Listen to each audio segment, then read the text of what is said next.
The gate that was sealed until Jesus' return has just cracked open, not by human hands, not by chance, but by a force greater than anything on earth. This isn't just stone and mortar. This is prophecy in motion. The very threshold that millions believe is destined to open only for the most important arrival in human history. Right now, whispers are sweeping through temples, churches, and mosques. Pilgrims are streaming into Jerusalem, not for sightseeing, but because the impossible is happening.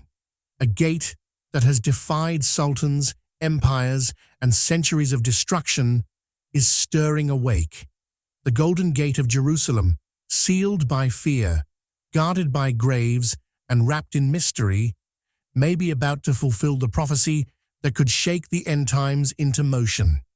If you're ready to uncover what this means, what's been hidden, and why it matters now more than ever, don't forget to like this video, hit subscribe, and turn on the bell so you never miss what's coming next. For 500 years, this gate has stood in absolute silence. While every other entrance to Jerusalem's old city has been renovated, rebuilt, and reopened, one gate remains defiant. One gate resists every attempt at change. One gate stands as a monument to divine timing rather than human curiosity. The Golden Gate faces directly toward the Mount of Olives, the exact spot where prophecy says the Messiah will return. Jewish tradition declares their Messiah will enter through it. Christians believe Jesus will return through it. Both faiths watching the same threshold with the same breathless anticipation. But here's what's sending shockwaves through prophetic communities right now. After 5 centuries of absolute silence, something has changed. Local sources report unusual activity. Religious authorities from multiple faiths have held emergency meetings. And most telling of all, the mainstream media isn't reporting it. When prophecy begins to unfold, it doesn't announce itself with press conferences. It moves in shadows, whispers, and unexplained events that only those watching for the signs can recognize. Recent reports claim the inner chambers have quietly reopened. No fanfare, no announcements, just a spiritual awakening that has believers and skeptics alike holding their breath. Because if the prophecies are true, this gate opening isn't just historical, it's apocalyptic.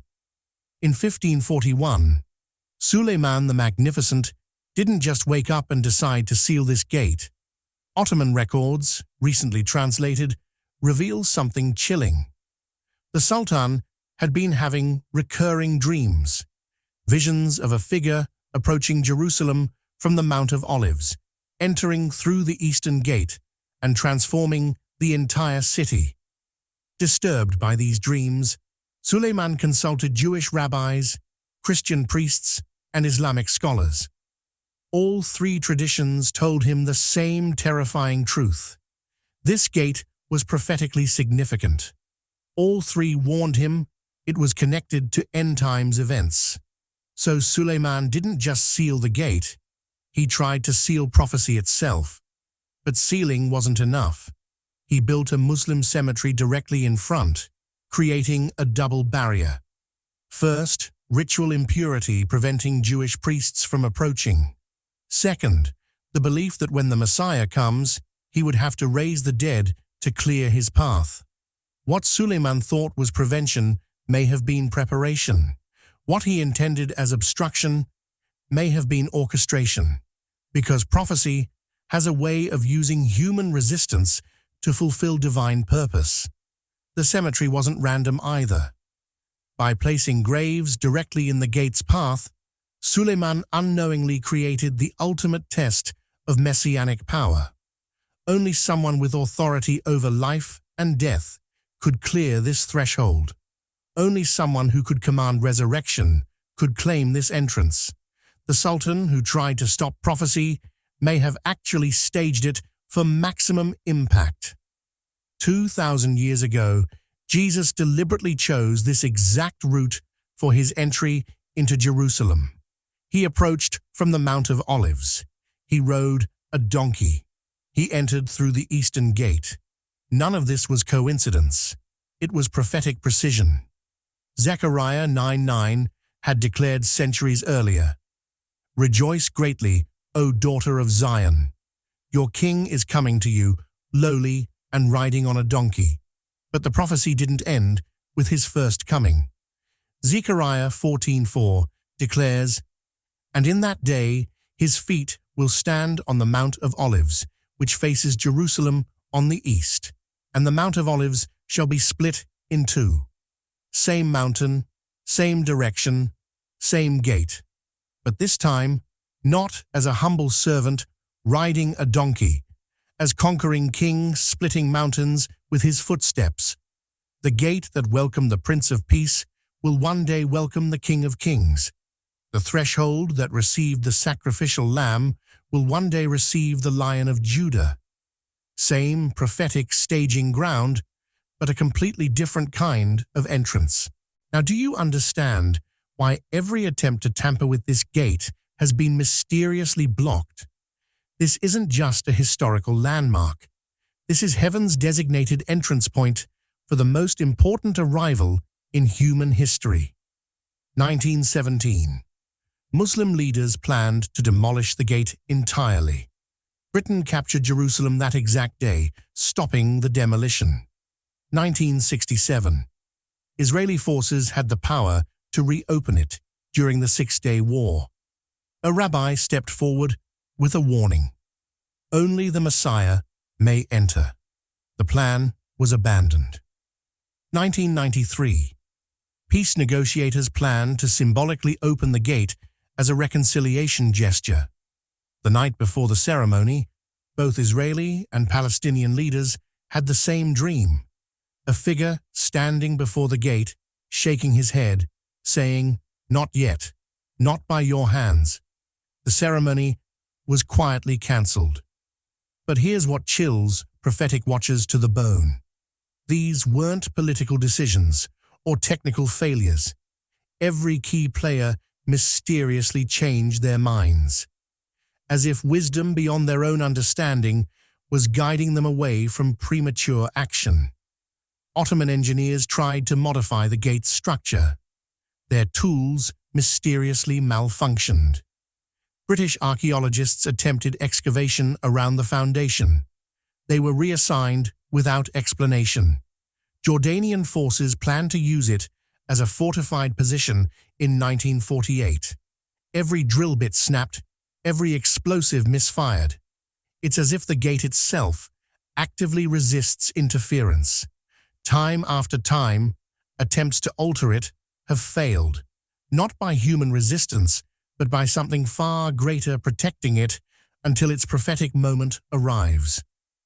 While every other structure in Jerusalem's old city shows obvious signs of aging and weathering, the Golden Gate remains unnaturally intact.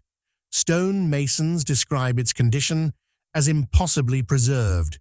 It's as if time moves differently around this prophetic threshold. Then, in 2019, everything changed. During Ramadan, a maintenance worker reported hearing voices in prayer from within the sealed chambers. Security cameras monitoring every inch of the Temple Mount somehow malfunctioned specifically around the Golden Gate area. The crucial footage simply doesn't exist. Grainy photographs appeared showing flickering light inside the sealed chambers, light that couldn't be explained by any external source, light that pulsed with an almost rhythmic pattern. Religious authorities from all three monotheistic faiths were quietly consulted. None would comment publicly. All requested the images be kept confidential. Here's what's most intriguing: Israeli authorities' response. Typically, any unusual activity around the Temple Mount results in immediate investigation and public statements. But in this case, complete silence, no official acknowledgement, no explanations, no denials, just a wall of official silence that makes the mystery deeper. When governments choose not to comment on something this significant, silence becomes the loudest statement of all. Prophecy doesn't arrive with breaking news alerts.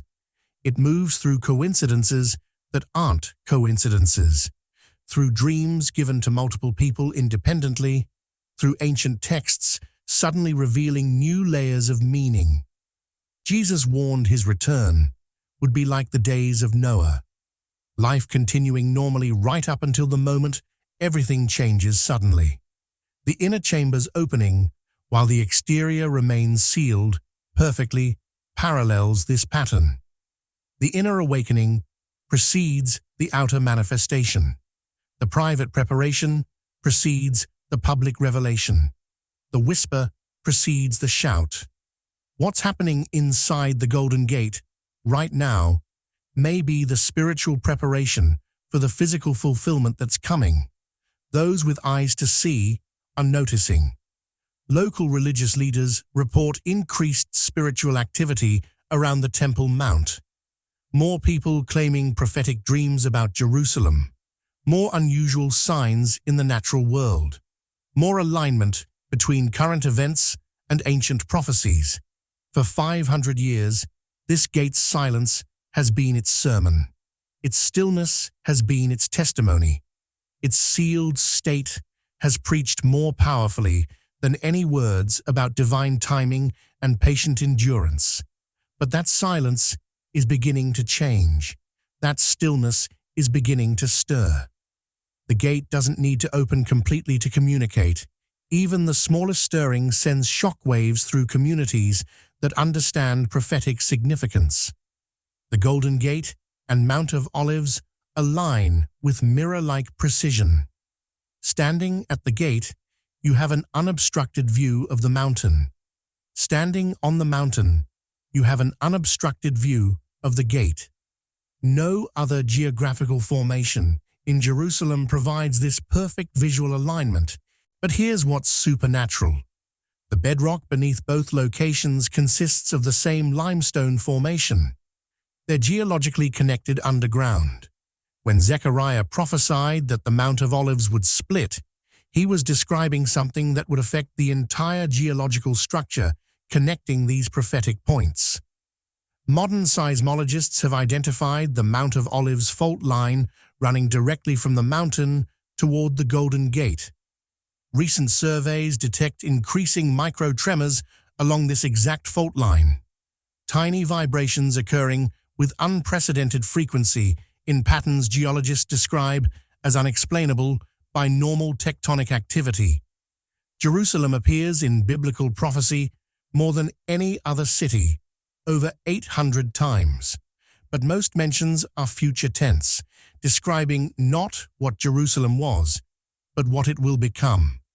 The Golden Gate stands at the center of these future prophecies, the threshold between the present age and the age to come.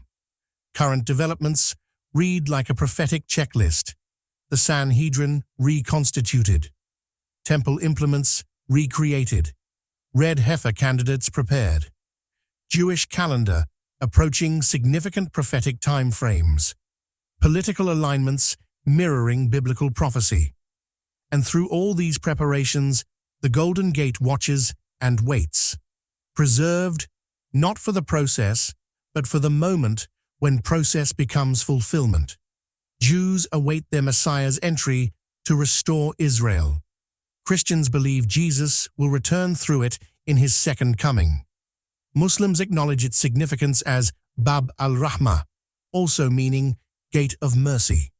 Three major world religions, three different theological perspectives, three different names for the same hope. The Hebrew name reveals everything. Sha'ar Harachamim, the Gate of Mercy. Not judgment, not wrath. Mercy.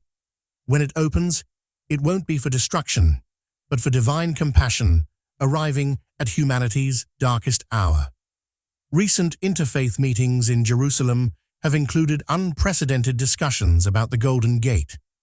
Rabbis, Christian pastors, and Islamic scholars quietly convening, all sensing that something significant is approaching. While they may disagree on identity, they all agree that the time of waiting may be drawing to a close. This unity around prophecy is itself prophetic. Representatives of three major world religions having the same spiritual intuitions about the same location at the same time. Every empire that tried to destroy this gate failed. Every ruler who tried to control it was overthrown. Every attempt to open it prematurely was supernaturally blocked. Because this gate doesn't belong to any human authority. This gate belongs to prophecy itself. For 2,000 years, this gate has been a monument to patient waiting, a testimony to divine timing, a physical representation that God's promises may be delayed but are never denied. Every day it remains sealed is another day of divine patience.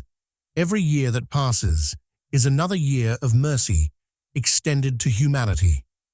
The gate's silence speaks louder than any sermon about the certainty of prophetic fulfillment. Its stillness testifies more convincingly than any argument about divine sovereignty. Its resistance to human tampering proves more powerfully than any theology that some doors can only be opened by the one who holds the keys. But prophecy is patient, precise, and persistent. What prophecy promises, prophecy delivers, not according to human schedules, but according to divine timing that is always perfect. The gate that has stood sealed for centuries is breathing again. It doesn't open like an ordinary door. It awakens like a living prophecy. Bricks can't stop it.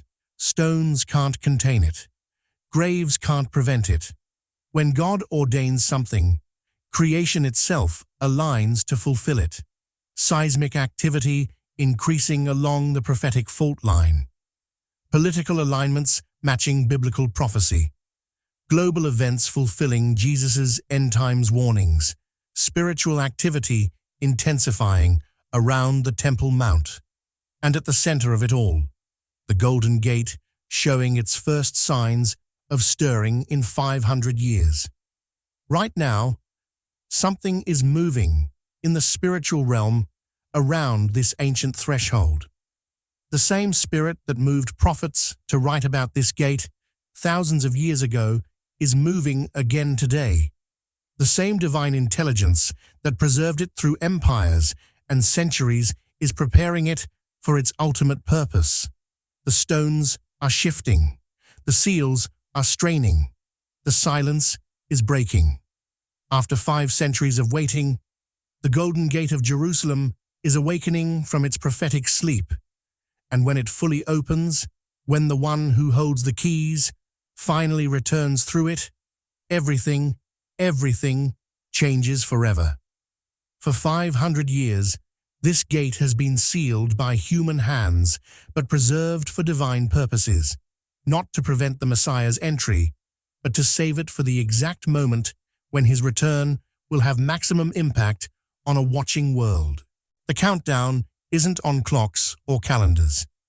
The countdown is in the stirring stones of an ancient gate that has waited 500 years to fulfill its ultimate purpose.